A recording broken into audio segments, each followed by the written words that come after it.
Cümleten selamun aleyküm hanımlar. Divapatik YouTube kanalıma hepiniz hoş geldiniz. Bugün birlikte hem çok kolay hem de çok güzel bir 5 şiş patik yapacağız. 5 şiş patiği ilk defa yapacak olan hanımlar için de çok uygun bir model. Ben patiğimde koyu yeşil, sarı ve krem tonlarında 3 tane patiklik ip kullandım. Sizler dilediğiniz renklerle yapabilirsiniz. İplerimi şöyle bir kenara alıyorum. Şişlerim ise 3 numara hanımlar. Hemen modelimizi göstereceğim. İşte modelimiz bu şekilde. Gördüğünüz gibi çok kolay, güzel, şık bir model. Üstelik kilim desenini de andırıyor. Dediğim gibi 5 şiş patiği ilk defa yapacak olan hanımlar için de çok iyi bir fikir. Patiğimizin tabanı, arka bölümü, şöyle yanları. Gördüğünüz gibi modelimiz bu şekilde. Sarı ve krem ipimiz çok az gidiyor. Elinizde az kalmış böyle artık ipleriniz varsa onları da değerlendirebilirsiniz. Bu patik benim elimin ölçülerine göre 37, 38 ve 39 numara ayaklar için uyumlu oldu hanımlar. Hemen patiğimize başlayalım. Her zaman olduğu gibi hanımlar burun kısmından başlayacağız. 12 ilmek olarak şöyle yeşil ipimle başlayacağım. İpimin ucunda şöyle minik bir miktar ip bıraktım. 12 ilmeğimi şöyle atıyorum. Bu şekil. Hanımlar, ben bu başlama tekniğini bütün 5 şiş patik videolarımda detaylı olarak anlattım. Şimdi sil baştan yeniden gösteriyorum. Sebebi şu: bu videoya ilk defa denk gelecek olan hanımların da kafaları karışmasın diye. Ayrıca kanalımda farklı 5 şiş patik başlama teknikleri de mevcut. Sizler patiğinize dilediğiniz şekilde başlayabilirsiniz. Bakalım kaç ilmeğimiz olmuş. 3, 6, 9, 12, bir ilmek fazla atmışım. Açıyorum. Bu şekilde 12 ilmeği attık. Şimdi geri dönüyorum hanımlar. Geri döndüğümüzde şöyle yakından göstereyim. Bakın arka yüzdeyiz. Arka yüzde ilk ilmeğimi örmeden alıyorum. Devamında gelen ilmeklerimi ilk sıramızda ters olarak örüyorum. Sırasıyla ilmeklerimi ters örüyorum. Şimdi geri dönüyorum hanımlar. Ön yüzdeyiz. Bu aşamada tamamen düz örgü uygulaması yapacağım ve 5 şişede geçeceğim. Öncelikle kenar ilmeğimi örmeden aldım. Şu ikinci ilmeğim 3, 4, 5. İlk 6 ilmeğimi ilk şişimle ördüm. Kalan 6 ilmeğimi de ikinci şişimle öreceğim. 12 ilmeğimi 6'şar 6'şar 2 şişime eşit olarak paylaştırdım. Şimdi hiç geri dönmeden ilk başladığımız yerlerden bir diğer şişimize, yani 3. şişimize ilmekler çıkaracağız hanımlar. İlk ilmeğimi hemen şu kenardan çıkaracağım. Bakın, ilmeğin iki kanadına birden girerek çıkarttım. Devamında ilmek çıkartabilmek için de tığımdan yardım alacağım. Başlangıç yerlerimiz sıkı olduğu için hemen bakın, başlangıç yerlerine tığım ile girerek şöyle ilmek çıkartacağım. 3. şişime takacağım. Burada 2 ilmeğimiz oldu. Şu 3 ilmeğim. Bakın, başlangıç yerine hanımlar ilmeğin iki kanadına birden girerek ilmek çıkartıyoruz. Bu önemli bir detay. Patik burnumuz sağlam oluyor hanımlar bu şekilde. Şu 5. ilmeğim. Şu da 6. ilmeğim. Şimdi bir 6 ilmek daha çıkaracağım. Onu da 4. şişime takacağım. Şu 1. ilmeğim. Şu 2. ilmeğim. 3, 4, 5 ve hemen şu kenara girerek bir ilmek daha çıkarttım. 6. 4 şişimizde de 6'şar ilmeğimiz oldu. 5. şişimi çıkardım. Örmeye başlayacağım hanımlar. Bir sıra 4 şişindeki 6 ilmeğimi de düz olarak öreceğim. 5 şiş patikte bir sıra dediğimiz olay şudur: 4 şişimizdeki ilmeklerimizi de örüp tamamlayınca bir sıra örmüş oluyoruz. 2. şişime geldim. Buradaki 6 ilmeğimi de yine düz olarak örüyorum. 3. şişime geldim. Buradaki 6 ilmeğim de yine düz örülüyor.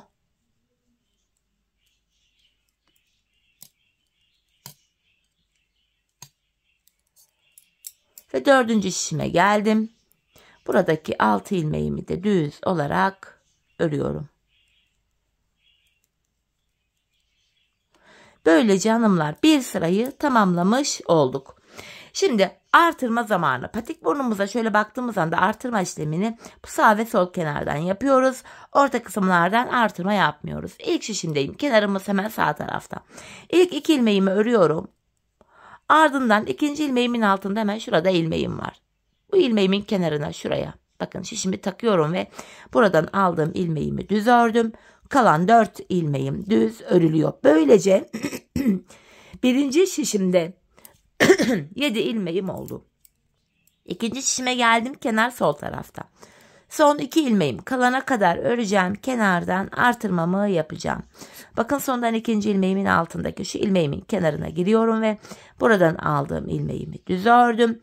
Kalan 2 ilmeğim düz örülüyor. İkinci şişimde de 7 ilmek oldu. Üçüncü şişime geldim. Kenarımız başta. 2 ilmek örüyorum. Ardından ikinci ilmeğimin altındaki hemen şu ilmeğimin kenarına girdim ve buradan aldığım ilmeğimi de düz ördüm. Kalan 4 ilmeğim düz örülüyor. İlk 3 şişimde 7'şer ilmeğim oldu. Dördüncü ve sonuncu şişimdeyim. Kenarımız sol tarafta. Son 2 ilmeğim kalana kadar öreceğim. Kenardan artırmamı yapacağım. Bakın hanımlar, sondan ikinci ilmeğimin altına şuraya giriyorum ve buradan aldığım ilmeğimi düz ördüm. Son 2 ilmeğimi de düz örüyorum. 4 şişimde de 7'şer ilmeğim oldu. Bir sıra artırma yaptım. Şimdi hanımlar bir sıra 4 şişimdeki 7 ilmeğimi de artırma yapmadan öreceğim. Bir sıra artırma yapıyoruz. Bir sıra ilmeklerimizi düz olarak örüyoruz. Sebebi şu. Her sırada artırma yaparsak şayet patik burnumuz bir anda açılma yapar ve hoş bir görüntü olmaz. İkinci şişimdeki 7 ilmeğimi de yine düz ördüm. 3 ve 4. şişimdeki ilmeklerimi de yine artırma yapmadan öreceğim. Bu ilmeklerimi örerken sizlere artırma işlemini kısaca tekrar etmek istiyorum. Artırma işlemini 1. ve 3. şişimizde ilk 2 ilmeği ördükten sonra yapıyoruz. 2. ve 4. şişimizde de son 2 ilmek kalana kadar örüp öyle artırıyoruz. Evet hanımlar, bir sıra ilmekleri düz ördük. Tekrar artırma zamanı. Şimdi ilk şişimdeyim. Kenarımız hemen başta. 2 ilmek örüyorum. 1, 2. Ardından ikinci ilmeğimin altındaki şu ilmeğimin kenarına girdim ve buradan aldığım ilmeğimi de düz örüyorum.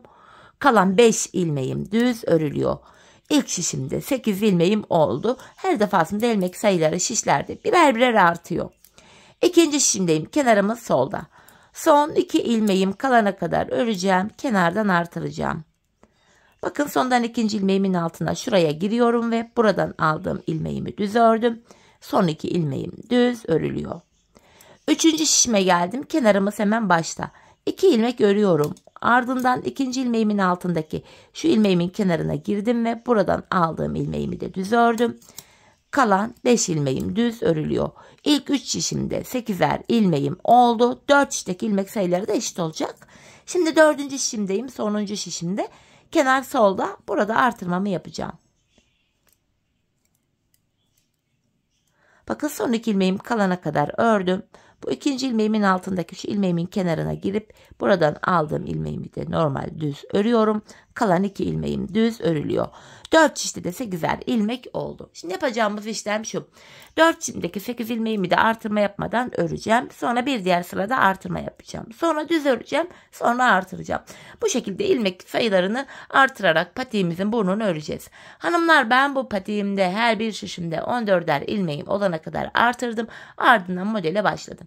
Modelimiz 2 ilmek ve katları üzerine yapıldığı için isteyen 13'er ilmek yapsın, isteyen 14'er, isteyen 15, isteyen 16. Hiç fark etmez hanımlar. İlmek sayısı fark etmez. Model tam denk geliyor. Bu şekilde artırmalarınızı ölçülerimize göre yapalım gelelim. Ardından birlikte bu güzel ve kolay modelimize başlayalım. Evet hanımlar, ben her bir şişimde 14'er ilmeğim olana kadar artırmalarımı yaptım geldim. Sizler 15'er de yapmış olabilirsiniz. 13'er de 16'şer de. Hiç fark etmez. Modeli aynı şekilde kuracaksınız. Aynı model düşüyor. Bu aşamada hanımlar şöyle krem ipimi de hazırladım. İlk ilmeğimi şöyle yeşil ipimle örüyorum. Bu şekilde ilk ilmeğimi yeşil ile ördüm. Ardından krem ile devam edeceğim. Yanına bir ilmek de krem örüyorum. Şöyle. Hemen krem ipimin ucunu hanımlar şurada yeşilime bağlayacağım. patiğimiz sökülmesin diye her eklediğimiz yeni ipte düğüm atmayı unutmayalım. Modelimizde ilk sıramızda hanımlar şöyle devam ediyoruz. Bir yeşil, bir krem. Bir ilmek yeşil, bir ilmek krem. Bir yeşil, bir krem. Bir yeşil, bir krem. Bir yeşil, bir krem. Bir yeşil, bir krem. İkinci şişime geldim. En son krem örmüştüm. Hemen yeşil örüyorum. Yanına bir krem. Bu şekilde devam ediyoruz hanımlar. Modelimizde ilk sıramız böyle. Bakın bir yeşil, bir krem, bir yeşil, yine bir krem ördüm. Üçüncü şişime geldim.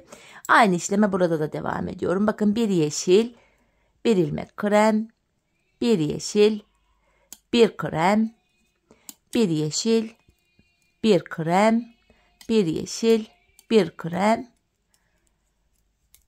Üçüncü şişimizi de bu şekil ilmekleri birer birer farklı renklerle örerek tamamladık. Dördüncü şişime geldim. En son krem örmüştüm. İlk yeşil örerek devam edeceğim. Yanına bir krem. 4 şişimizi de böyle tamamlıyoruz hanımlar. Şişlerdeki ilmek sayılarınız önemli değil. Dediğim gibi 13'er olur, 14'er, 15'er. Bu şekilde modelimizin ilk sırasını aynı şekilde yapıyoruz. Bir krem, bir yeşil ve sonuncu ilmeğimi de krem ile ördüm. İlk sıramızı tamamladık. Geldik modelimizde ikinci sıramıza. Bu sıramızda da hanımlar yeşil olan ilmeklerimi krem ipim ile örüyorum. Krem olan ilmeklerimi de yeşil ile. Yeşil ilmeklerimi krem ipim ile örüyorum. Krem ilmeklerimi de yeşil ipim ile. Yine bir krem, bir yeşil, bir krem, bir yeşil diye devam edeceğiz. Bu şekilde.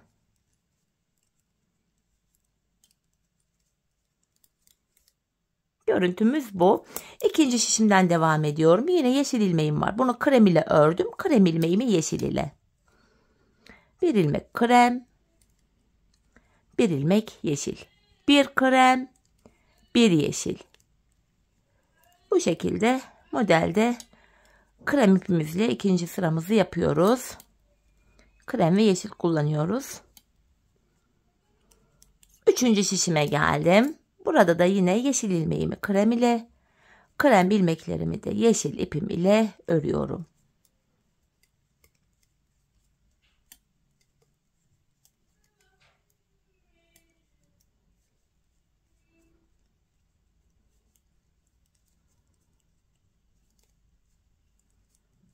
Dördüncü şişime geldim.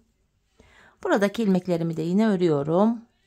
Bir krem, bir yeşil, bir krem, bir yeşil, bir krem, bir yeşil, bir krem, bir yeşil, bir krem, bir yeşil, bir krem, bir yeşil, bir krem, bir yeşil. Bu şekilde krem ve yeşil ile 2 sıra boyunca ördük hanımlar.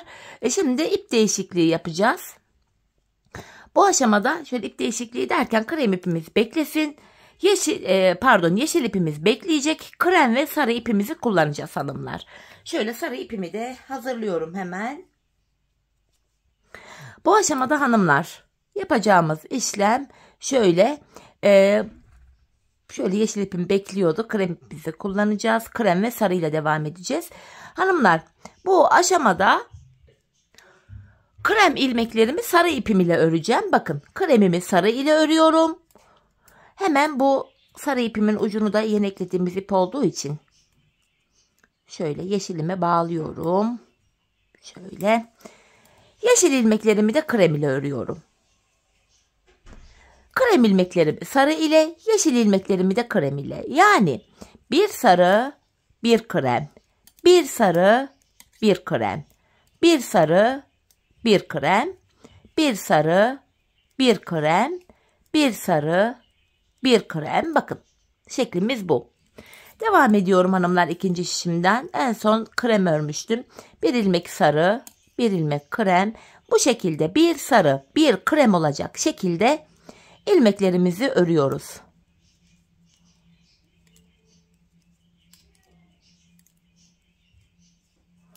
Yeşil ipimiz dediğim gibi bekliyor.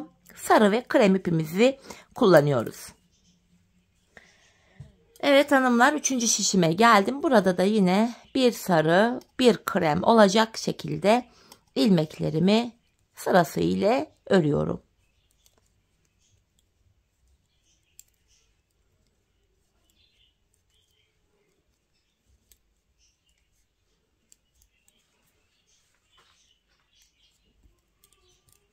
Devam ediyorum. 4. şişimdeyim. Bir sarı, bir krem, bir sarı, bir krem, bir sarı, bir krem, bir sarı, bir krem, bir sarı, bir krem, bir sarı. Sonuncu ilmeğimi de krem ile ördüm. Sarı ile hanımlar bir sıramızı tamamladık. Şimdi yine sarı ve krem ile devam edeceğiz hanımlar. Bir önceki sırada yaptığımız işlemin aynısını ikinci sırada da yapacağız. Bakın, sarı ilmeklerimi sarı ile örüyorum. Krem ilmeklerimi krem. Sarıları sarı ile, kremleri krem ile örüyorum. Aynı işlemi sarı ve krem ile yaptığımız işlemi yine ikinci sırada da devam ettiriyoruz hanımlar. Sarı ilmeklerimi sarı ipim ile örüyorum. Bakın şeklimiz şöyle. Krem ilmeklerimi de krem ipim ile örüyorum. İkinci şişimden devam ediyorum. Yine ilmeklerimizi gördüğümüz gibi örüyoruz.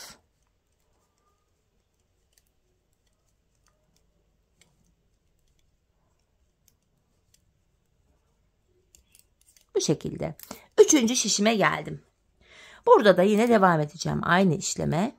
Sarı ilmeğimi sarı ile, krem ilmeğimi de krem ipim ile örüyorum.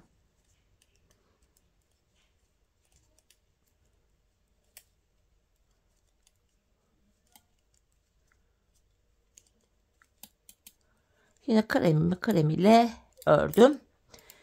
4. ve sonuncu şişimdeyim. Burada da yine devam ediyorum.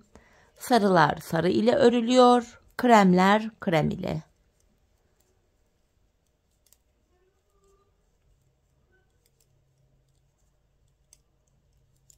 Ve sonuncu ilmeğimi de krem ile ördüm. Sarı ve krem ile 2 sıra hanımlar modelimizi yaptık. Şimdi üçüncü kez aynı işlemi tekrar edeceğiz. Yani ilk 2 sırada yaptığımız işlemi yapacağız. Sarı ilmeklerimi sarı ile öreceğim, yine kremleri krem ile. 3. kez tekrar etmiş oluyoruz aynı işlemi. Gördüğünüz gibi hanımlar, model kurulumu falan öyle bir karma karışık bir şey değil. Aynı işlemi tekrar ediyoruz. Yine krem ilmeklerimi krem ipim ile örüyorum. Sarı ilmeklerimi de sarı ipim ile örüyorum. 2. şişimdeyim. Aynı işleme burada da devam ediyorum. Bir sarı, bir krem, bir sarı, bir krem, bir sarı, bir krem, bir sarı, bir krem olacak şekilde 2. şişimizdeki ilmeklerimizi de tamamladım. 3. şişime geldim. Yine burada da sarıları sarı ile, kremleri de krem ile örüyorum.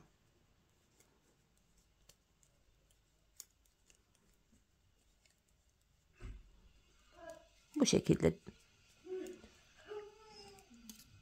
3. şişimizi de tamamladım hanımlar. 4. şişime geldim. Sonuncu şişime. Burada da aynı işleme devam ediyorum. Sarıları sarı ile, kremleri de krem ile örüyorum.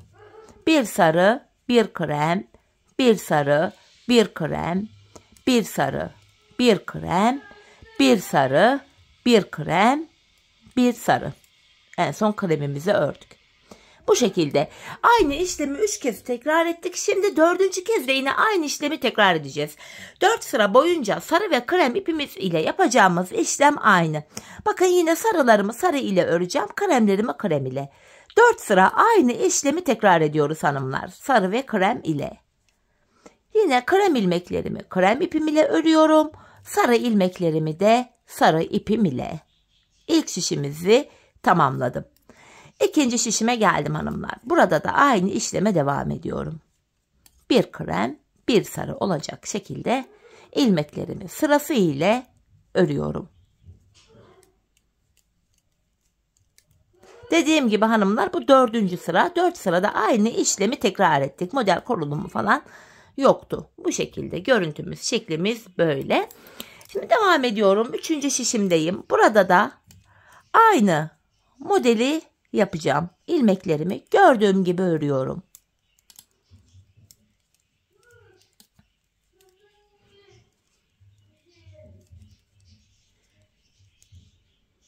Ve sonuncu ilmeğimi de burada krem ile ördüm.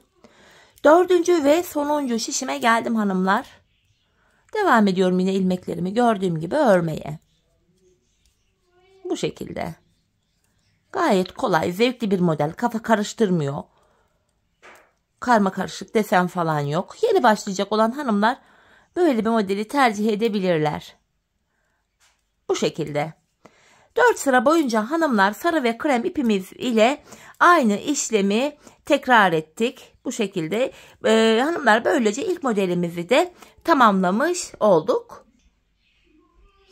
Şimdi hanımlar bakın. Tekrar yeşil ve krem ile devam edeceğiz. 4 sıra 2 sıra boyunca yeşil ve krem kullanırken 4 sıra boyunca sarı ve krem kullanıyoruz. Şimdi sarı ipimiz bekleyecek, yeşil ve krem kullanarak devam edeceğiz hanımlar. Bu aşamada sarı ilmeklerimi krem ile örüyorum. Krem ilmeklerimi de yeşil ile. Bu şekilde bakın sarı ilmeğimi krem ipim ile ördüm. Krem ilmeğimi de yeşil ipimle örüyorum. Yine bir krem, bir yeşil. Bir krem, bir yeşil. Bir krem, bir yeşil. Bir krem, bir yeşil. Bir krem, bir yeşil. Bu şekilde devam ediyoruz hanımlar. Şimdi diğer 3 şişimizi de aynı şekilde bir krem, bir yeşil olacak şekilde örelim, gelelim.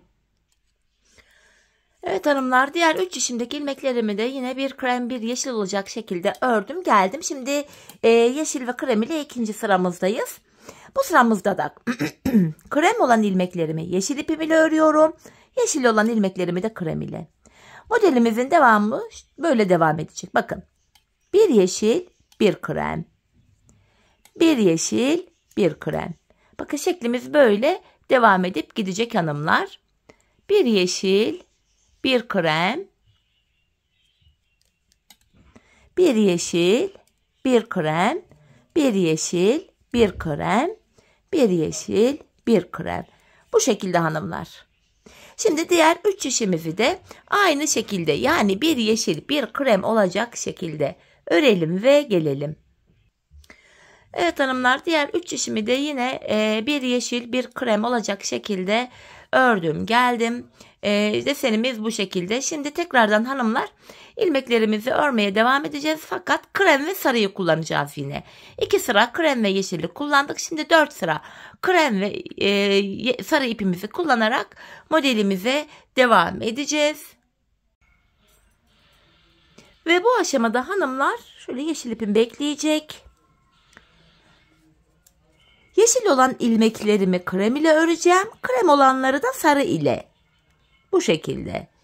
Bir krem, bir sarı. Bir krem, bir sarı. Bir krem, bir sarı. Bir krem, bir sarı. Bir krem, bir sarı. Bir krem, bir sarı. Bu şekilde hanımlar ilmeklerimizi bu şekilde örüyoruz. Şimdi diğer 3 şişimizi de aynı şekilde örelim ve gelelim. Evet hanımlar, diğer 3 şişimi de ördüm, geldim. Şimdi sarı ile 2. sıramızı yapacağız. 2. kez aynı işlemi tekrar edeceğiz. Sarı ilmeklerimizi sarı ipimiz ile, krem ilmeklerimizi de krem ile öreceğiz.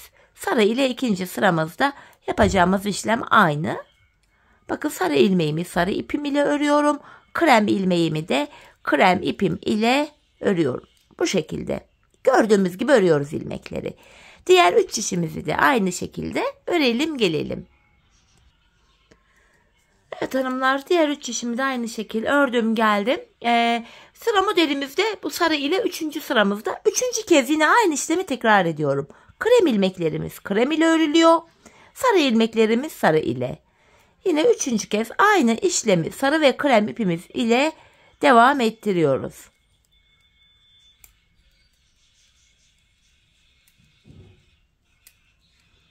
Bu şekil. Bakın. 3. sıradır aynı işlemi yapıyoruz. Şimdi hanımlar diğer 3 işimizi de bu şekilde yapalım gelelim. Evet hanımlar, ilmeklerimi ördüm geldim. Sarı ve krem desenimizde 4. ve sonuncu sıramıza geldik. Bu sırada yine ilk 3 sırada yaptığımızı yapıyoruz. Krem ilmeklerimi krem ipim ile, sarı ilmeklerimi de sarı ipim ile örüyorum. 4 sıra boyunca aynı işlemi yaptık sarı ve krem ipimiz ile. Bu şekilde. Hanımlar diğer 3 işimizi de örelim gelelim. Evet hanımlar, diğer ilmeklerimi de size tarif ettiğim gibi ördüm geldim. Sarı ve krem olan modeli bitirdik. Şimdi sarı ipim bekleyecek. Krem ve yeşil ile devam edeceğiz hanımlar. Bu sıramızda krem ilmeklerimi yeşil ile öreceğim.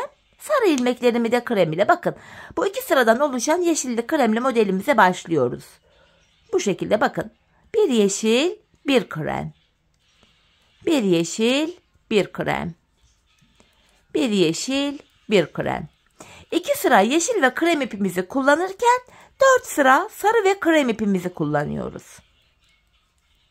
Bakın hanımlar, şeklimiz bu.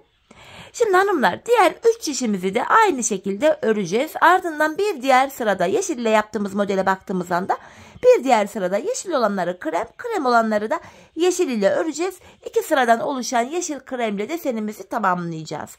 Ardından sarıya geçeceğiz. Sarı ve krem ile devam edeceğiz. O sırada da hanımlar modele şöyle başlayacağız. Krem olan ilmekleri sarı ile öreceğiz. Yeşil olanları da krem ile. Bu şekilde tamamlayacağız hanımlar. Bu şekilde yapacağız. Aynı işlemi 4 kere bakın. 3. sarıya başlayacağız dediğim gibi. Aynı işlemi 4 sıra tekrar ettikten sonra yeniden 2 sıra bir yeşil bir krem olacak şekilde öreceğiz. Sonra tekrardan sarıya geçeceğiz. Bir sarı bir yeşil bir sarı bir yeşil olacak şekilde öreceğiz. En son 4 sıra sarı ve krem olan modeli bitirince tekrar 2 sıra bir yeşil bir krem olacak şekilde örüyoruz. Hani dediğim gibi bakın 1, 2, 3, 4 kere sarıyı kullanırken sarılı model yaparken yeşil ve kremi de sayacak olursak bakın başlangıçta 1, arada var 2, 3, 4, 5 kere de 2 sıralık krem yeşil desenimizi yapacağız hanımlar. Bu aşamada patiğimin enini ve boyununu ölçü olarak da vereyim size. Burun kısmının ölçülerini şöyle manken ayağımdan bakın patiğimi çıkarttım. Patiğimizin hanımlar şöyle mezuramı da alıyorum. Bakın ölçüyü göstereceğim size. Patiğimizin eni şöyle kenarına tutarak ölçüyorum. 9,5 santim. Şurada bakın 9,5 santimlik enimiz var. Boyda şöyle burundan itibaren desenimin bittiği yere kadar şöyle ölçüyorum. 12,5 santim bakın. Hatta şöyle sıfırlamamışım. Şöyle göstereyim.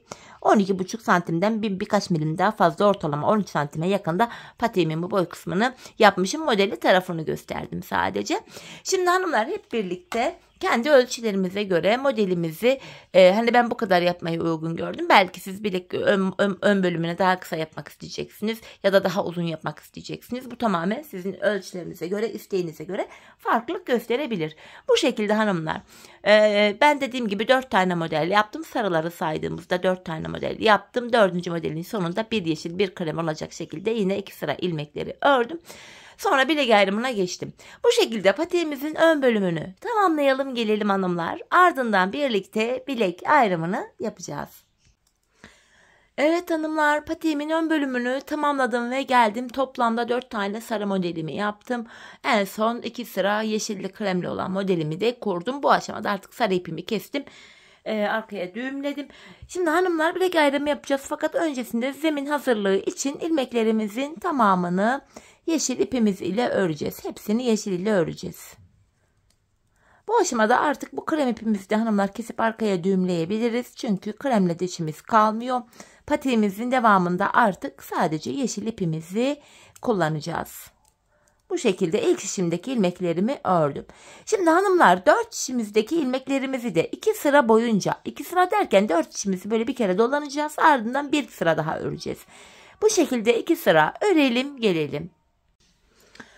Evet hanımlar, ilmeklerimi 2 sıra boyunca düz olarak ördüm geldim. Şimdi ilk şişimizdeyiz. Bilek ayrımını da bu aşamada yapacağız. Hanımlar şişimizde Son bir ilmeğimiz kalana kadar ilmeklerimizi örüyoruz. Hani her şişte, yani şişlerinizdeki ilmek sayısı kaç olursa olsun, hani 13 olur, 15 olur, 16 olur.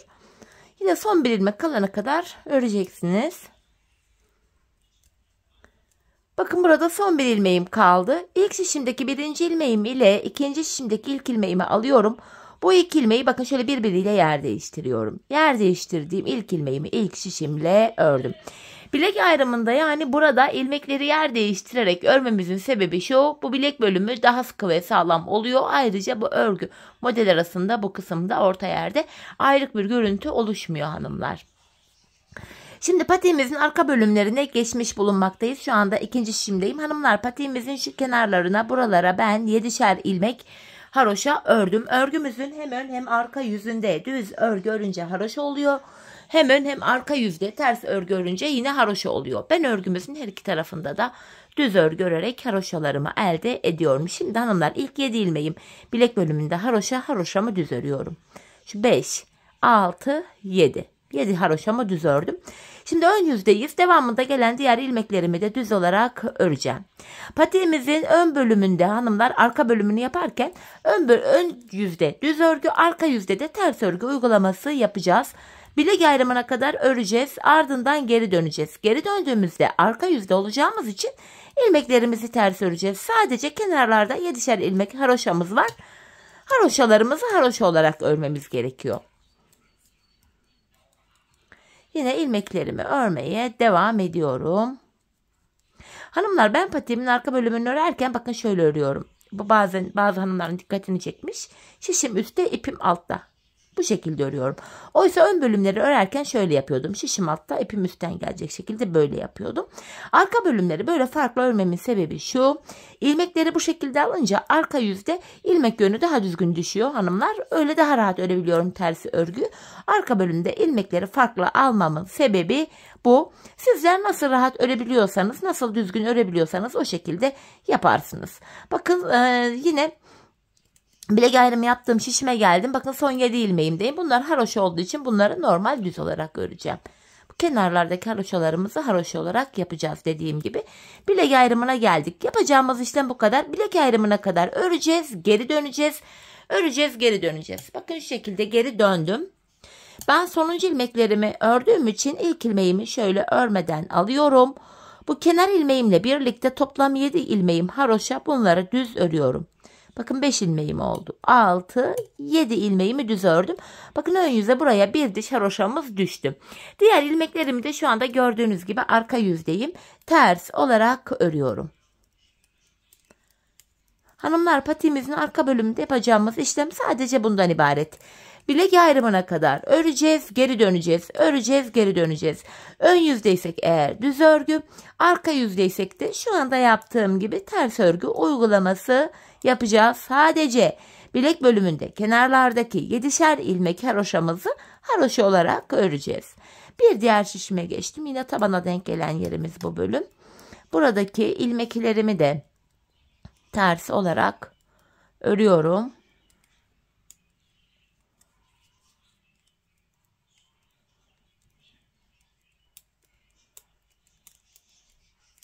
Son şişime geldim. Burada da yine ilmekleri ters öreceğim. Sadece son 7 haroşa ilmeğimi düz öreceğim. Bakın son 7 ilmeğim kaldı. Bunlar haroşa.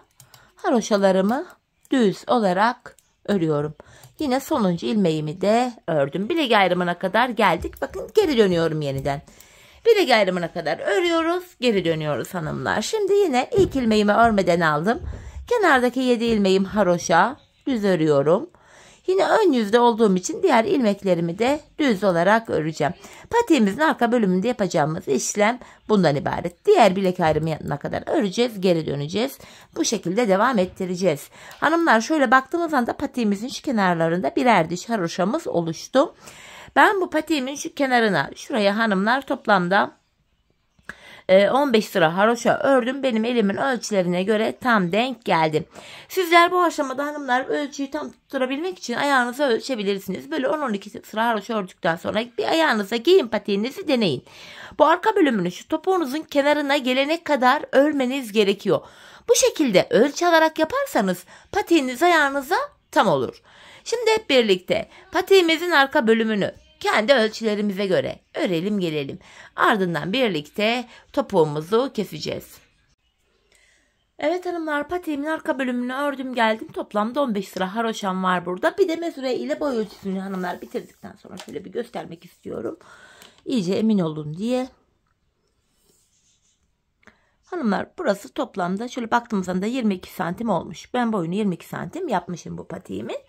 Hani bazen ortalarda laflar dolanıyor. Diva patik ölçü vermiyor. Verdiği ölçüler tutmuyor. Buyurun hanımlar, ölçü veriyorum artık. Milimine ördüğüm patiği gösteriyorum. Hanımlar, arka bölümü ördüm. Bu aşamada bilek ayrımından sonra şu bölüm genişlediği için bakın ilmeklerimin hepsi dümdüz duruyor. Tek şişte toplanacak duruma geldim. Ben bu aşamada topuk kesiminde bana kolaylık sağlasın diye ön yüzden baktığımızda bu sol tarafa 24 ilmek ayırdım. Eğer ki sizler her bir şişe 13'er ilmek yaptıysanız bu sol tarafa 22 ilmek ayıracaksınız. Her bir şişe 15'er ilmek yaptıysanız da sol tarafa 26 ilmek ayıracaksınız hanımlar. Topuk kesiminde yapacağımız ayırma işlemi bu. Sayılar bu. Şimdi topuğumuzu örmeye başlayacağız. Bu aşamada hanımlar kenardaki 7 ilmek haroşamız yine haroşa olarak örülecek. Topukta da model bütünlüğü sağlansın diye. Öncelikle 7 ilmek haroşamı örüyorum. Şimdi ardından ön yüzdeyim. İlmeklerimi düz olarak ve sayarak örmeye devam edeceğim. 7 haroşamı örmüştüm. 8, 9, 10, 11, 12, 13, 14, 15, 16, 17, 18, 19, 20, 21, 22, 23. İlk 23 ilmeğimi normal düz olarak ördüm. 24. ilmeğimi örerken öndeki 2 ilmeği kesiyorum. 23 ilmek ördüm. 24. de kesim yaptım. Zaten bu sol tarafa da 24 ilmek ayırmıştık. Eğer ki sizler sol tarafa 22 ilmek ayırdıysanız burada 21 ilmek öreceksiniz. 22. ilmeği örerken kesim yapacaksınız. Ya da sol tarafa 26 ilmek ayırdıysanız da 25 ilmek öreceksiniz. 26. ilmekte kesimi yapacaksınız. Kesimden sonra şu aradaki ilmek sayısına bakıyorum. 7 ilmeğimiz kalmış hanımlar topuk için. Bu 7 ilmeğimiz her seferinde birer birer kesilecek, eksilecek, bitecek ve böylece topuğumuz oluşacak. Şimdi yapacağımız işlem şu. Kesim yaptıktan sonra geri dönüyoruz. Arka yüzdeyim şu anda. İlk ilmeğimi örmeden aldım. Diğer ilmeklerimi ters olarak örüyorum.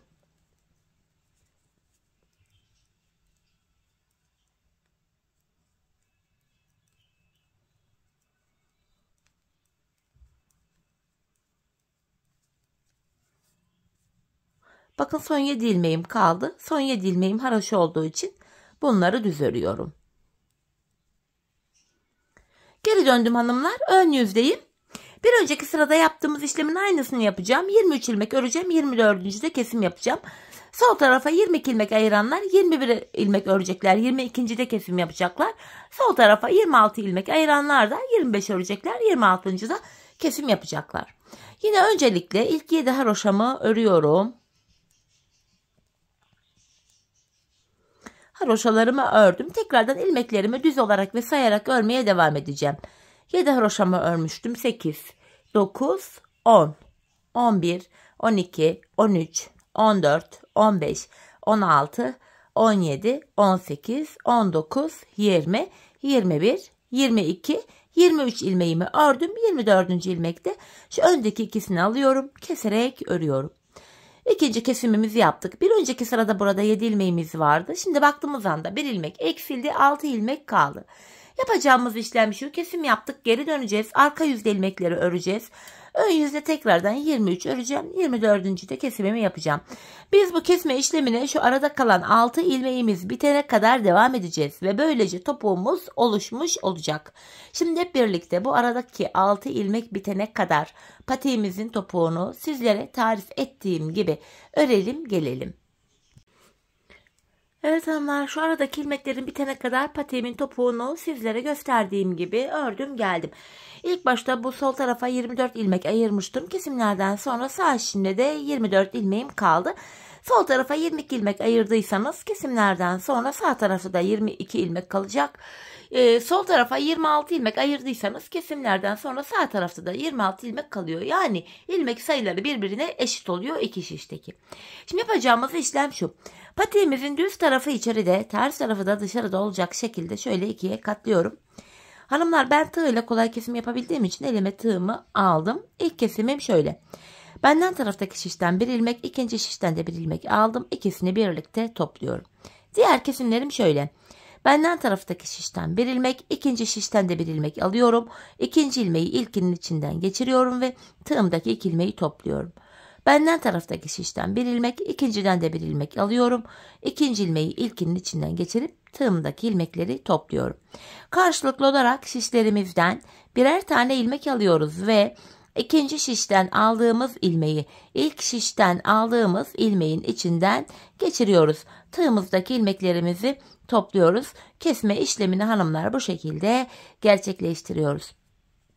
Her iki şişteki ilmek sayıları da eşit olduğu için kesim sonunda ilmeklerimiz aynı anda kesilip bitecek ve her iki patiğimizin topuk kesimi de aynı oluyor hanımlar.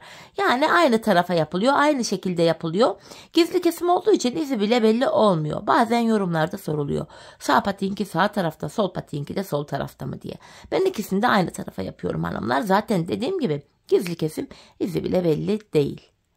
Ben bu yöntemi sevdiğim için bunu kullanıyorum. Sizler bildiğiniz, sevdiğiniz farklı topuk kesim yöntemleri varsa onları da kullanabilirsiniz. Bu tamamen tercih meselesi.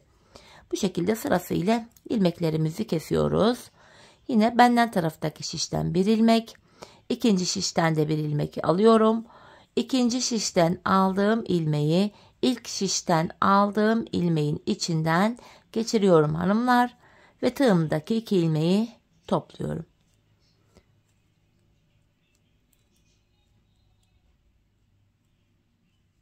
Son iki ilmeğim kaldı şişlerimde, ikişer ilmeğim. Ve son birer ilmek kaldı. Bu aşamada önce benden taraftaki, sonra ikinci şişimdeki ilmeğimi tığıma aldım. Şu an tığımda 3 ilmeğim var. Üçünü birden topluyorum. Buraya 2 tane sıkı bir zincir çekiyorum ve ipimi kesiyorum.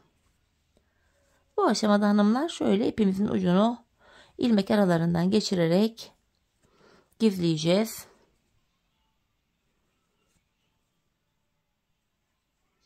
Şu şekilde gizleme işlemini de yaptık. Hemen bakalım topuğumuza. Şöyle bakın hanımlar, ayağı giyince şöyle duruyor. Kesimizi bile belli olmuyor. Çok güzel, muntazam oldu. Genel itibariyle, duruş itibariyle patiğimiz bu. Bir de hemen manken ayağıma giydireyim hanımlar. Bir de patiğimizi ayağımızda görelim nasıl duruyor diye. Gayet hanımlar kolay, güzel bir patikti. Gördüğünüz gibi yapılışı da oldukça kolay. Çok şık, zarif, hoş bir model oldu. Şöyle güzelce ayağımıza da giydirdim. Şöyle bakalım birlikte. İşte ayaktaki duruş da bu şekilde birlikte ördüğümüz patiğimizin. Şöyle göstereyim. Patiğimizin tabanı.